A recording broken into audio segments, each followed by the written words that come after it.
Lori, I've been in awe of you since I met you way back when we started what used to be called Women Investing in Women at USD, University of San Diego. You came and spoke. So appreciated your time way back then, and have been, loved following you ever since then. You are amazing. Let me just first say that seriously. No, it's so true. You were an investment advisor for 17 years. And then you totally shifted gears. So talk about that initial passion around this concept of online voting. Sure. So first, I want to say that I'm a huge fan of yours too. What you do is great, and that you're helping women to become successful at fulfilling their dream is huge, huge, huge. So thank you for that. And thank you for letting me be a part of it. So as you said, I was an investment manager for 17 years and I thought I'd do it forever. And what's interesting is, as an investment manager, I made it my responsibility to understand industries, understand companies, understand management teams and who could execute, understand economic plays and how things were going to go. And one of my clients said to me, Lori, you should be running a company. And I thought, well, that's crazy. And then fast forward, I went to an investment conference in Switzerland for the United Nations. I was speaking at it wasn't an investment conference, it was a technology conference. And I was speaking there, and it happened to be the week Arnold Schwarzenegger won the gubernatorial recall election. He was now governor of California. All the world was talking about it. And so elections kept coming up. And it was such a good transformational time in so many other industries that I kept seeing, wait, voting should be done better. It shouldn't be a 1,000-year-old process or a 200-year-old process. It should be state of the art. And so I kept trying to get people to do it and no one would. And I could not let go of it. And I thought, if you see a big problem, and I think democracy not being irrefutable, or certainly secure and certainly accurate is a problem. And if I thought I knew how to fix it and I didn't do anything about it, that would be a problem. So I decided to do so. And so I think as a thread to carry that through to other entrepreneurs, so many people said to me, good friends and also strangers, what do you think you're doing? You've never been a CEO. What do you think you're doing? You've never run a company. I'd never even worked as an executive in a company. I managed assets. So, they were right. What do I think I'm doing? But the reality is no one is born with a CEO card in their pocket. And certainly it's an easier route to go through Microsoft and learn how to be an executive and then become an entrepreneur. But easy isn't always, certainly never what I choose. And it's not always the way you have to go. So I think that for women out there who see something that just drives them and that want to do something about fixing a problem or creating an opportunity, don't let people tell you you aren't the person to do it. Don't let people tell you you have no right to do that, because none of that's true. And so if you find a passion, really look at it and say, could I, with my skills and the way I live, could I be the person to fix this problem? And if so, then then becomes the hard work. You take on this industry, yeah. Which, I want to maybe give us a couple of the highlights of the challenges, because I want to make sure we have time to really get to more of the growth trajectory and then, what's next. Yeah. So I thought through, if you're going to solve a problem, you have to actually deeply understand what that problem is. I couldn't, as a voter, say, these are all the problems in the election industry, or even as a technology expert. So I literally spent years going around the world and meeting all of the election technology people, meeting all the election administrators. And by all, I mean a whole lot. Hundreds of them in the United States, hundreds of them internationally, and saying, what are your problems? What works? What doesn't work? And what if this could happen? What if that could happen? And so many times they said, well, that would never happen. I'm like, but what if it could? And so that's what sort of brought us to designing what became the most innovative product for accessibility and security in voting ever. And it really began to change. It was very, very hard, and legislative efforts and all sorts of things. But getting to a place where we were respected in the industry, where we were actually considered the innovator in the industry and the most reliable. I had a vision of thinking, people always say the best product is rarely the market leader. And I wanted to become the best product market leader, because I thought if we're doing it right, we can own this market. And by own it, I don't mean like in the whole control democracy way. I mean, we can be the leader who sets the standard. And we began to get there, and it was a pretty exciting experience. And we had to focus on niche markets to get in the door. We had to prove success. We had to deliver better than anybody else in order to become the company that people trusted. So that's sort of a very, very short version of the story. Indeed, I know.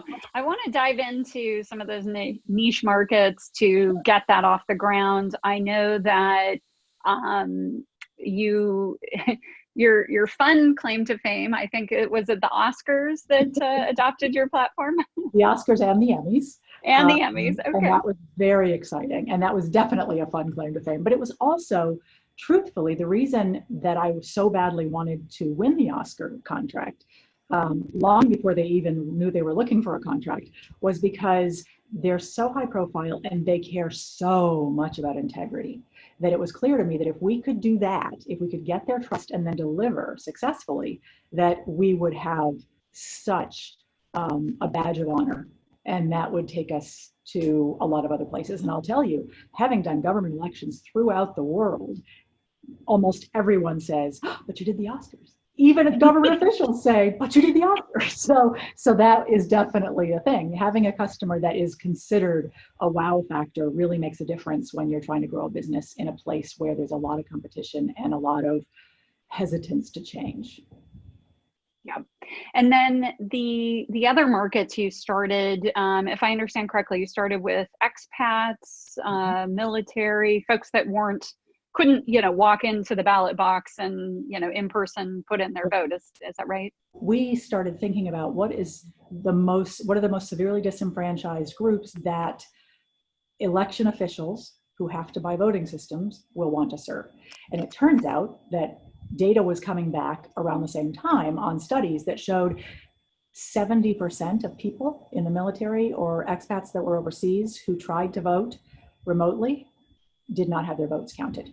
And that's the ones who tried, because vote by mail doesn't work when you're on the front lines in Afghanistan. So we helped get a law passed, a federal law in 2009, the Military and Overseas Voting Empowerment Act. And that said that every state must provide a digital ballot opportunity for military and people living overseas. And so that was sort of the thin end of the wedge that was going to have people say, okay, now we're using this and we're using it for real in real elections, and why not use it for more people? And so the next obvious step was people with disabilities who can't vote independently and privately, and yet it's the law that they should be able to. And so expanding that to blind people who are voting from home was a really good way to increase both awareness and the value of our systems. So I was just yesterday on the phone with the BBC. So tomorrow or Thursday, they're doing a story on why we're not voting online in this election. And so, of course, I had the conversation. And I think the reality is, and this is true for anybody trying to do anything really big and change focused as an entrepreneur, and that is, in our case, the incumbent politicians, the people who write the laws, got elected the way we always vote. And if you say to them, hey, I've got a better way to do this, they'll think, will I win or lose if that happens? Because I know I won the way we always do it.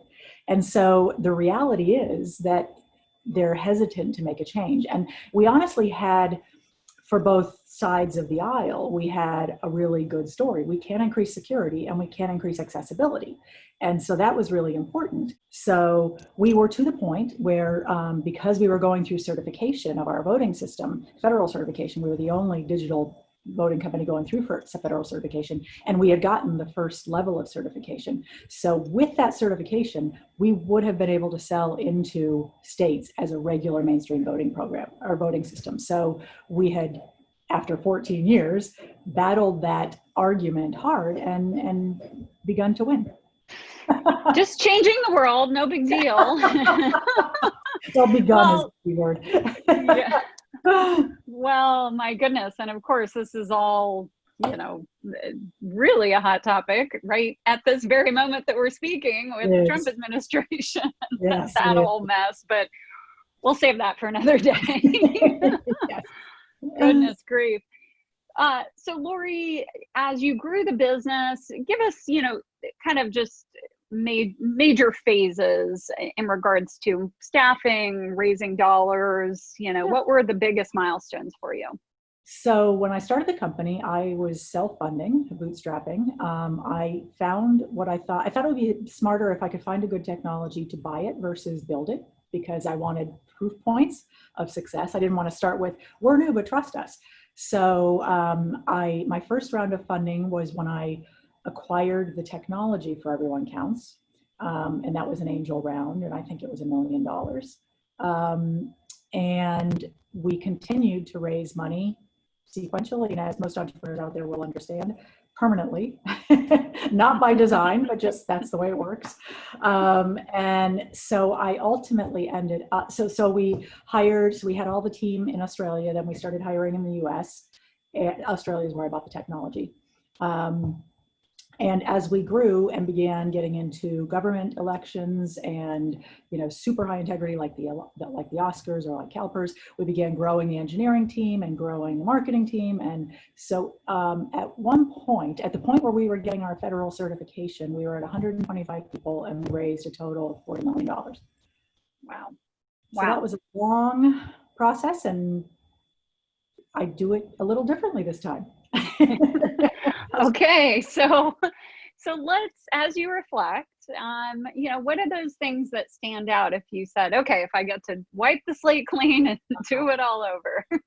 Wow. So, you know, the great thing about a business is when you have successes and when things don't go as you'd like, you have an opportunity to learn. First, I think the most important thing about a business is the people you bring in with you, without a doubt. And if you're not a good hirer or a good firer, you need a partner immediately who is. And that's a huge skill. It's, you know, I sort of was winging it. I had never hired and fired people. And I often handed it off to my execs and said, this is your team, you decide. But then I was in charge of hiring the execs. And at first I was in charge of hiring everyone, of course. But I think so knowing what skills are really going to help you be successful is so important. And it's not something we're generally taught unless you've been through an executive program at a big company. And some companies do that really well. But what you think you need might be quite different than what you need. And so it's really important to understand you need people who are going to absolutely commit to your vision and your leadership. And you need people who are going to push back.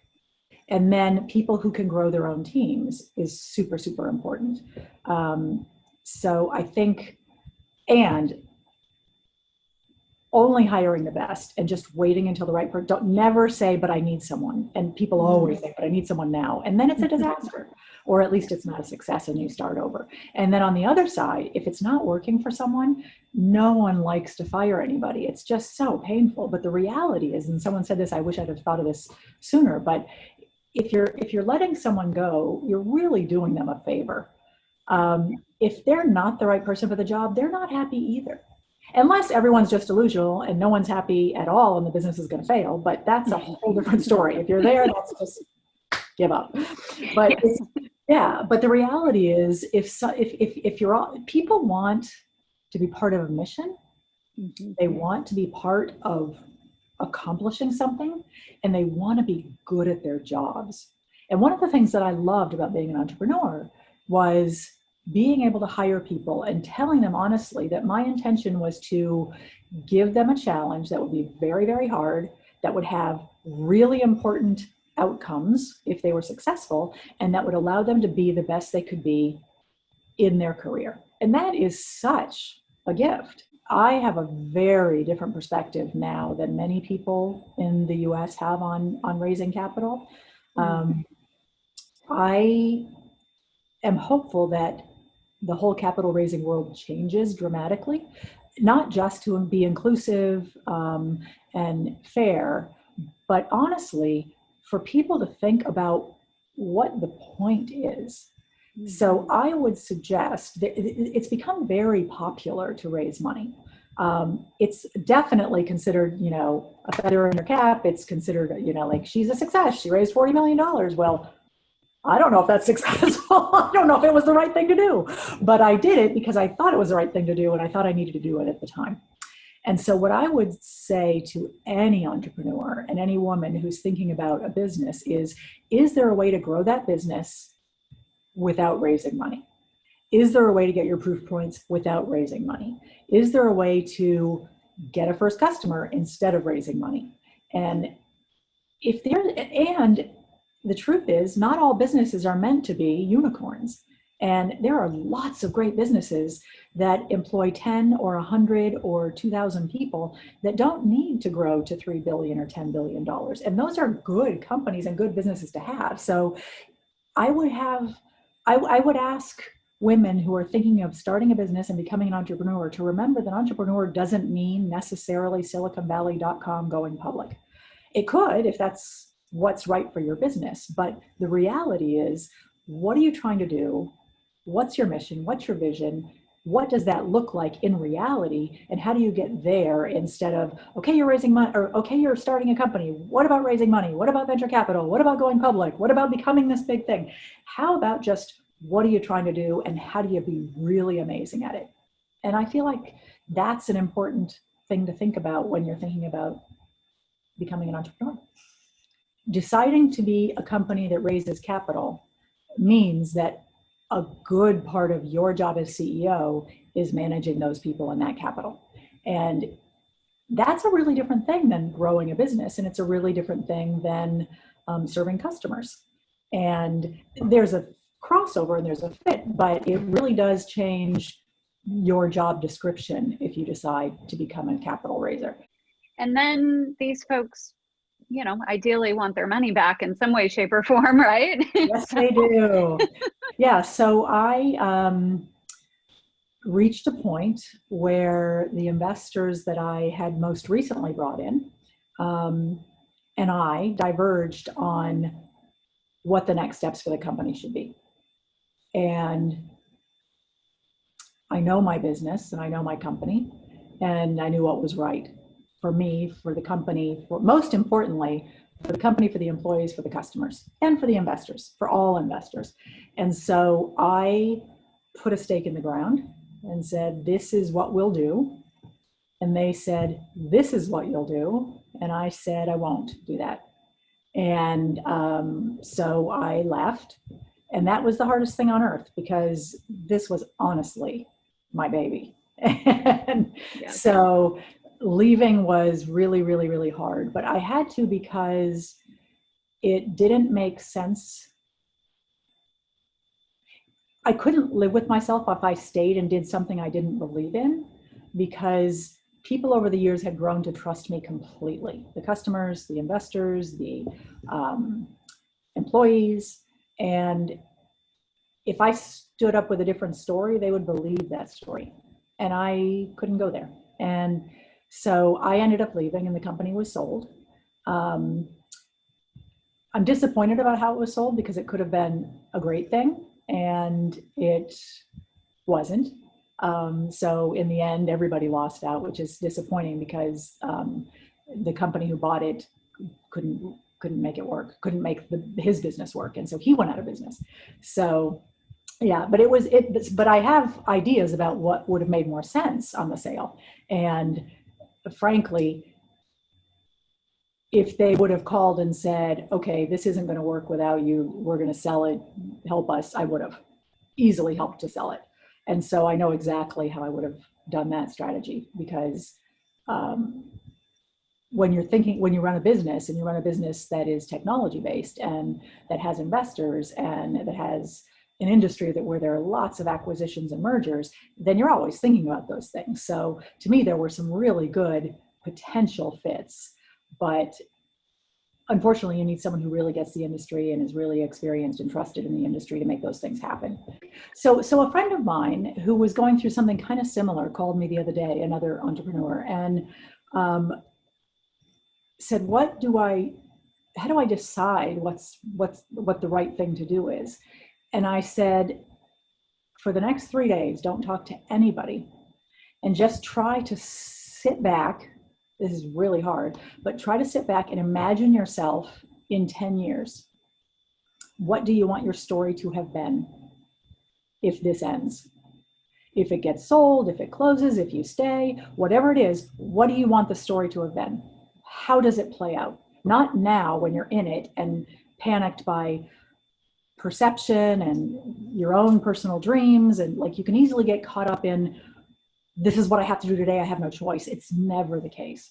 So if you can go forward and look back and go, okay, at this point, this was happening. And what I would like to have seen happen was this, instead of, because these people said this, I said this. Because they did this, I said this. And so I think it's really important at any real turning point in your business to try and take yourself out of it. Try and take what you've always wanted out of it. Try to take who these people are and what they're doing to you or doing for you and say, what would be the best outcome here for me? And for the people I care about, my stakeholders, my shareholders, my employees, my customers. And I did that for a few months. And then I knew that the line had to be drawn. So, but I didn't do it. I didn't take myself out of it. I kept saying, this is what I have to do. This is what I promised. This is what I committed. And that's different than sitting back and going, now that it's new, what would I do? And I wouldn't have done things much differently. But I just think it's important to take that time and think, given the way the world is today, given the way the company is today, given the way things are today, what would be a new plan? And I think that's really useful when you're making decisions as an entrepreneur. There's this dichotomy that we get caught up in. And I know I have struggled with it a lot. And there's this thing where you want to just listen and learn, and you know everyone around you is really smart and you've got to take it in, and they're experts, so you have to listen to them. But then there's this also thing where you are the expert and you know better than anybody else what should happen here. And they're both true is the problem. And so I think it's really important for women to truly understand when they are the expert and to just continue driving while listening to advice and listening because you want to make sure you didn't miss something or something hasn't changed. But then simultaneously, if you're not, don't pretend you are, listen more than you talk. And because you don't have to be the expert in everything. You have to be the expert in your thing. And then there are lots of things around that make your thing a success. And so I think it's just really important to always stand up when you know you're right and always fight for what's true, and don't sit back and go, oh, well, he's more successful than I am, so he must be right and I must not be getting this. If you know you're right, and don't you dare step down on that. And then simultaneously, if there is someone else who's an expert and better, then follow their advice, but try hard to discern between which one is true in the situation you're in. And it could change by the minute, and it could change by the person, and it could change by the week, but it's really, really critical to get a good temperature gauge on that and know to check it regularly. What are you focused on now? What are you working on? So that's a great question. So I'm fortunate in that when I left the company, I went and hiked Mont Blanc in order to reset my head, and that worked. It's really a great thing to do. I highly recommend doing the Tour de Mont Blanc if you want to reset your head.